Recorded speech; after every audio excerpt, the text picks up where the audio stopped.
Good morning. Today we're making restaurant quality pizza at home. After high school I spent several years in the restaurant business managing Italian restaurants, and I've literally made thousands of pizzas. So I want to show you some of the techniques that you can use at home to make that great restaurant quality pizza any night of the week. So to make your restaurant quality pizza, you're going to need a few tools. One, you're going to need a pizza stone.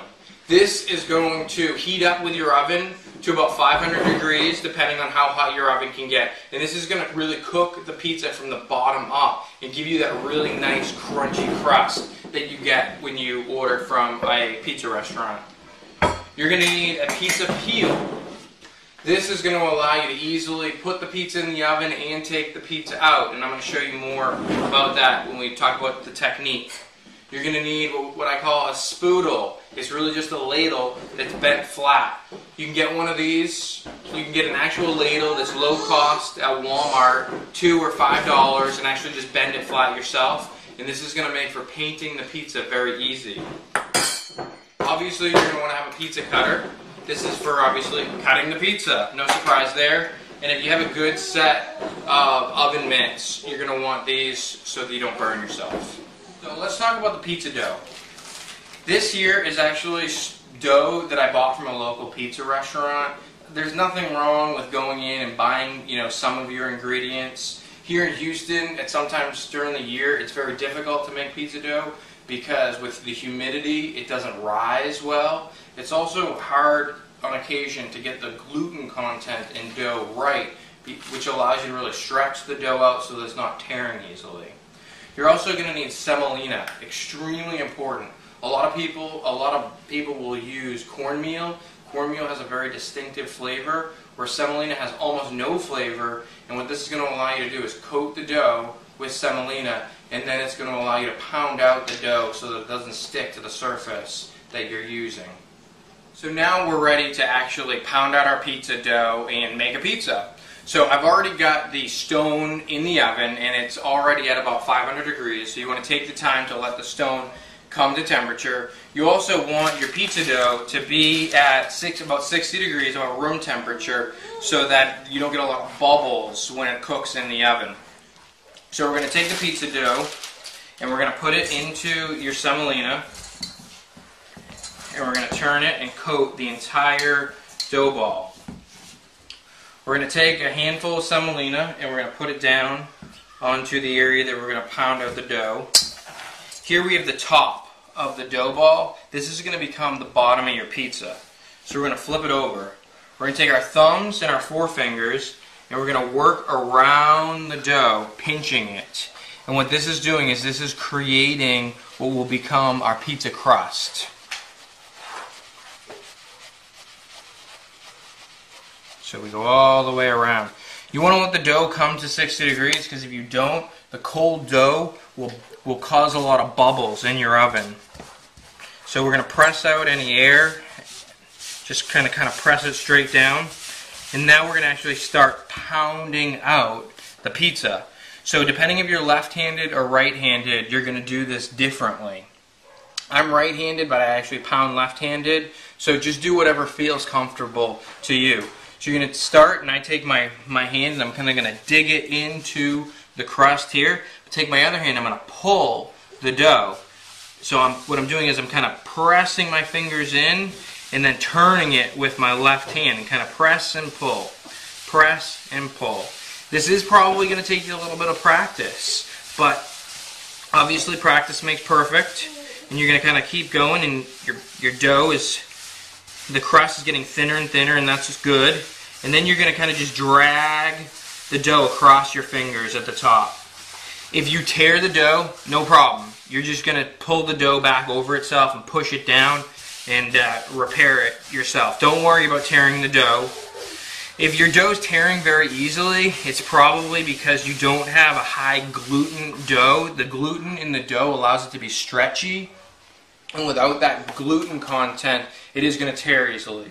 So in many cases, if you buy a good dough from a restaurant, you're not going to have that problem. If you make your own dough, make sure that you get a high gluten flour to make sure that you have nice stretchy dough. So we're going to continue to pound out the dough here, and then we're going to work our way kind of into the middle and just stretching it by pulling our hands apart. And what I'm doing now is I'm making sure that the dough is consistent all the way across so that it has the same thinness. I'm going to work the crust a little bit, and I'm just continuing to spin the dough and pull the dough across my fingertips. And just continue to stretch it out. And then I'm going to pull even more as it gets bigger. And it's kind of a slow process. And then what you may need to do in this case, I'm going to need to actually pick up the dough. And what I'm doing is I'm using kind of 2 fists. And I'm going to just kind of pull it apart a little bit with my fists and turn it. Pull and turn, pull and turn. And stretching out the dough. And so there you have your dough. It's ready. It's ready to be made into a perfect pizza. I'm just going to get it a little thinner. So I've got my pizza stone in the oven. So I'm going to pull that out. You're going to be very careful because that pizza stone is about 500 degrees. So I've got my peel. I've got an oven mitt on.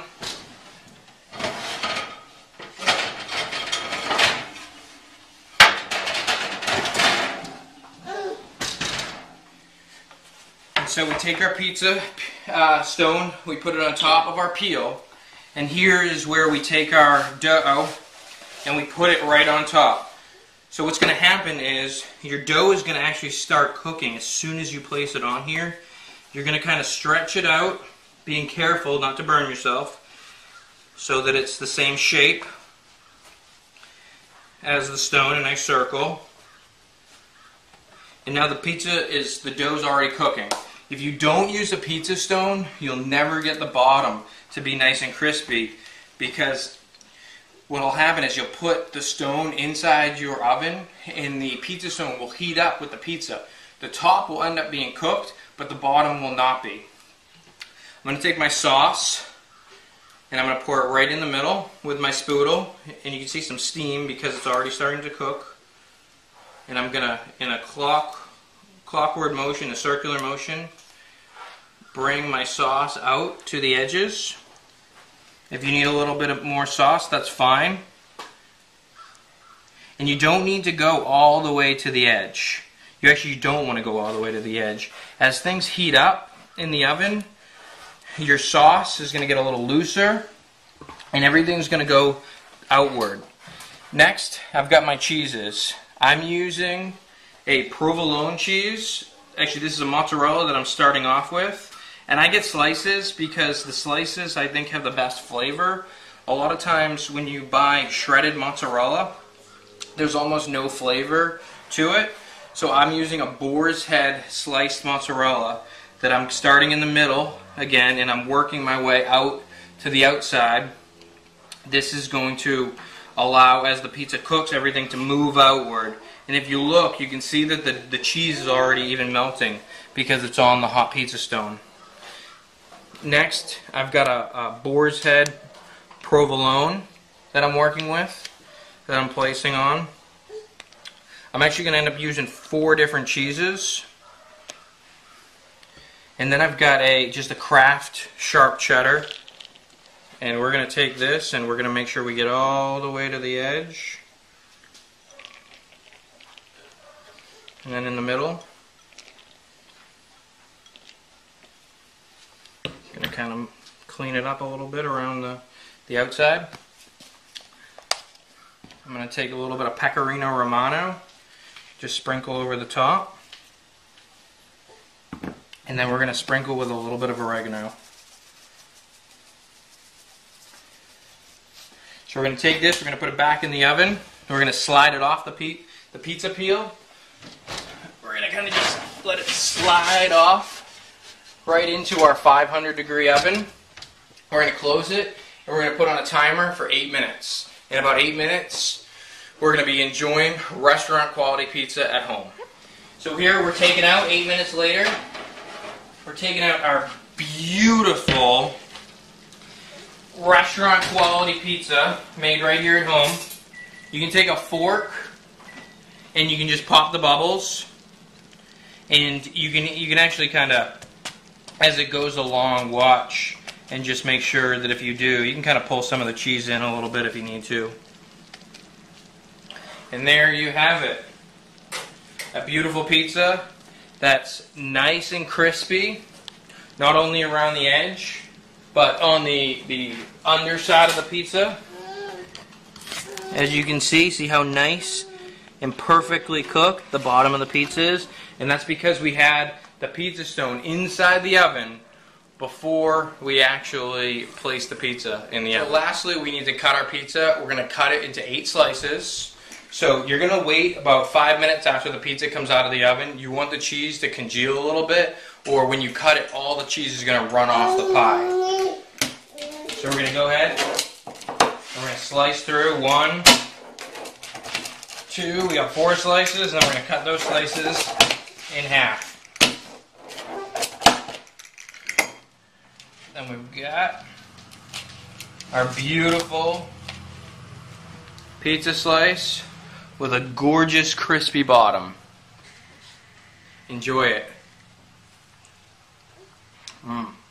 So make sure to read my entire blog on this post. If I've missed anything, I'll make sure to write it in the instructions. I'll also have the full recipes for my sauce, for what kind of cheeses I use, more information about dough. If you've got any questions, feel free to leave a comment below, or you can send me a note on Twitter or Facebook.